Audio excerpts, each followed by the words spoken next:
And welcome inside the SNY Sam McKee Memorial Broadcast Center. Justin Horwitz, Dave Brower, and our special In the Sulky guest. It's Doc Dorsch, all the way from Chicago. You probably know him better as the Rock and Roll Stable Horses with Rick Dane. Doc, thanks for being with us tonight. Welcome to the Meadowlands. It's my pleasure. New York, I love you. You guys rock, baby. Number one. What about New Jersey? New Jersey, you rock too. Close enough, right?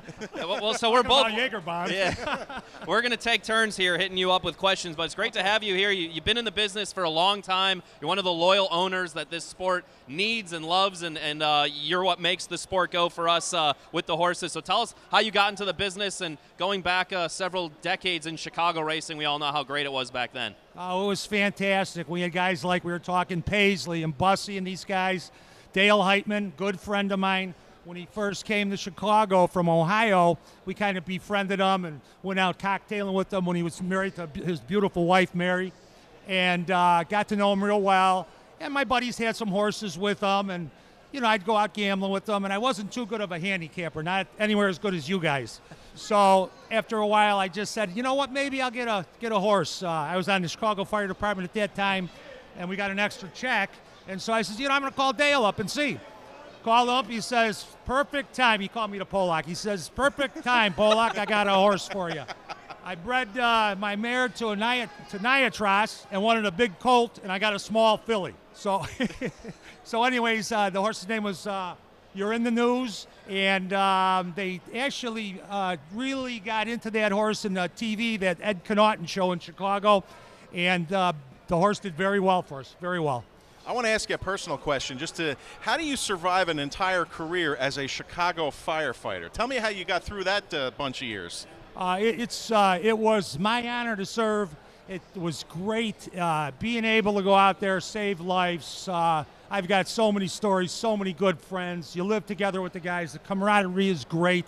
It's kind of like this sport where it's all family. You go to thoroughbreds, nothing against thoroughbreds, but it's more of a business, where here you got the family. Like when I go to the barn, Rick is there with the horses working hard. One of the hardest working guys I've ever seen. He's not only training, driving, he's also shoeing. Then he's got his girlfriend Monica there. She's working. And then they got the kids there. They've got Richie there and his sister Emily, and they're working hard. So it's really great, and I loved it. I loved the career all the way through there. I had some great experiences and friends for life.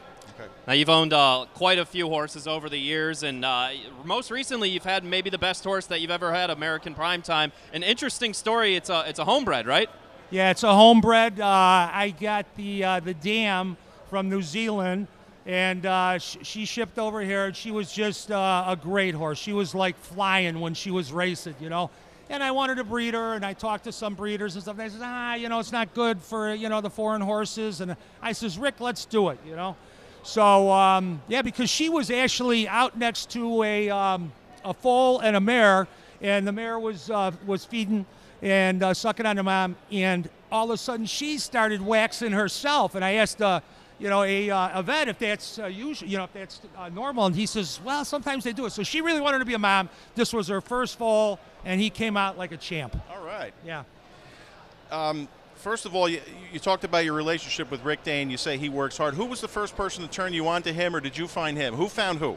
Well, I started the business with Dale Heitman, like I said. Then I went to a couple other guys, and then I went to Rick, because we sold him a horse. I was with Roger Welch. We sold him a horse, and we couldn't do anything with it. And boy, he did something with it. And I said, man, this kid knows what he's doing, you know. And he was a young kid. And I says, well, eventually I got to Rick, probably been with him about 15 years. Wow, that's a good long relationship. That doesn't happen too often in the sport of harness racing. No, but you can trust him. Hard worker, like I said, a great guy, great family man.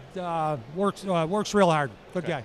I want to go back to American Primetime. This horse made more than $440,000. He's in tonight here at the Meadowlands in race 6, which is our featured pace tonight. Let's take a look at him last year. We actually saw him at the Meadowlands with young Joe Bongiorno driving when he took his lifetime mark. And I remember this race. He looked like he was all done, and he just kept digging in, and he held off the late close. He's a pretty gutsy horse that did real well at the New York Sire Stakes. And you guys, as you said, you maybe overstaked him last year, but he took on some monsters last year. Yeah, we took on the best ever in the sport with Wiggle and Jiggle It, and Always Be Mickey. Always Be Mickey. Thank you, I forgot that. And that's the fastest ever. And he tried every time. He was just a notch below him.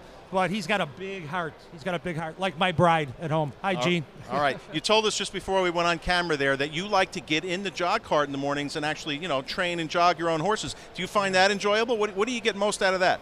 It's like mentally therapeutic. You just keep on going around, and it's beautiful. Rick's up at Richie Banka's farm. It's just so beautiful up there, and I feel so good after doing that. Then we'll train a couple. I used to break the horses in my younger days with them, and that was a lot of fun too. But that's a big difference between thoroughbreds. You can get as old as I am, 63. I can hop on there, jog the horses, train them. It's a lot of fun. I was in the amateur races too. Had a lot of fun there. Excellent. Yep.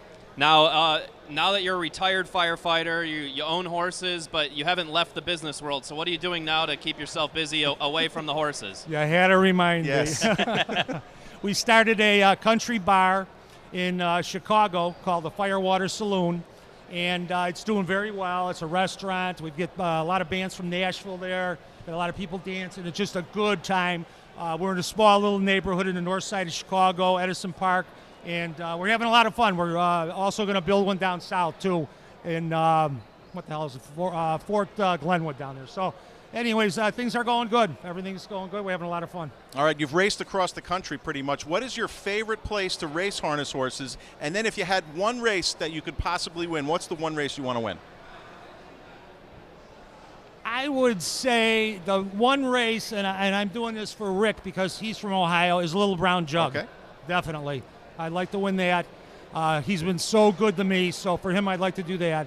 And the best racetrack I've ever been to is the Big M, baby. There you go. That's a great way to end things. We appreciate you saying that. We would have kicked you off if you didn't say that anyway. So, but hey, as long as you don't spill my drink, it's okay.